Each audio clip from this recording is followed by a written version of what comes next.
Cebu, सब खैरियत तो है ना?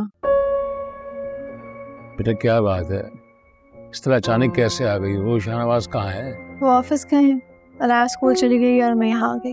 मगर यूं अचानक सुबह सुबह यहाँ आने का ख्याल कैसे आया? आरिस उस्मा से मिलता रहा, उसे वो सारी ज़ाती बातें बता दी जो बहुत कम लोगों को पता है। उस्मा शाहनवाज के ऑफिस आई थी, उसने शाहनवाज को ये बता दिया कि मैं और आरिस एक दूसरे को पसंद करते थे, मगर मेरी शादी फवाद से हो।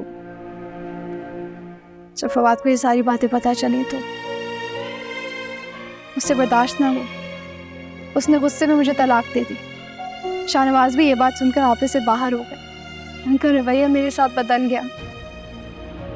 मैंने उनको बताया था कि आरेज मेरा माजी था, जो था सब कुछ खत्म हो गया, मगर शाहनवाज के लिए ये बहुत बड़ी बात है। उस्मा को क्या जरूरत थी ये बात शाहनवाज से करने की?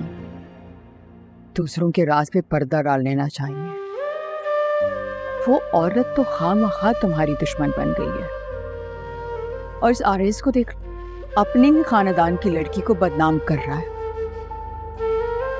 आरिस जैसे शख्स से लड़कियां उम्मीद की जा सकती है, जिसे सिर्फ और सिर्फ अपनी गर्ज, अपनी अना, अपनी इज्जत प्यारी है। मैं वहां रहकर क्या करती?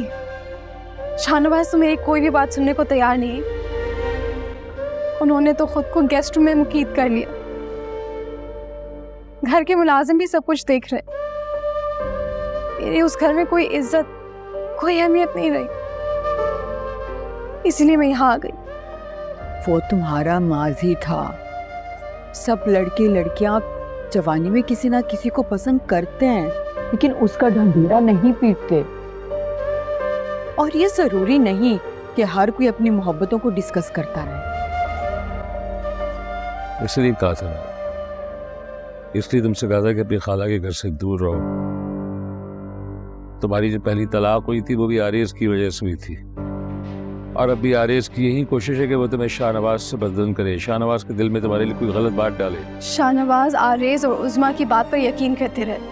मैंने उनसे कहा कि मैं आपसे मोहब्बत करती हूँ, आपकी बीवी हूँ, माजी को भुला चुकी हूँ। अगर उन्होंने मेरी एक ना सुनी, मेरी मोहब्बत, खुलूस, वफा, सबको नजरअंदाज कर दिया। अब तो उन्हें मुझसे मोहब्बत भी नहीं रही। हमारे रिश्ते में कुछ भी नहीं बचा।